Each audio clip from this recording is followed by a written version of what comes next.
The cabin air filter in 2017-2020 Ford F-250 and F-350 Super Duty trucks is located behind the passenger side glove box. Start by emptying the glove box. Then, detach the glove box by gently squeezing the sides to release the retaining clips. You might need a small screwdriver or trim removal tool to assist. Once the glove box is lowered, you'll see the cabin air filter housing. Remove the housing cover, usually secured by clips or screws. Slide out the old filter, noting its orientation for correct reinstallation. Wear gloves to avoid contact with dust and contaminants. Check the housing for any debris and clean it out. Take your new cabin air filter, such as part number FL2009 or equivalent from AC Delco or Fram.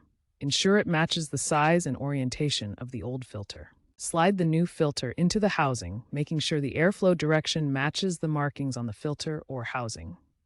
Reattach the housing cover, securing the clips or screws. Finally, reattach the glove box by aligning it and pushing it back into place until the retaining clips snap in. Double-check that the glove box opens and closes smoothly. Ford recommends changing the filter every 15,000 to 25,000 miles or annually, but more frequent changes every 10,000 miles are advised in dusty conditions.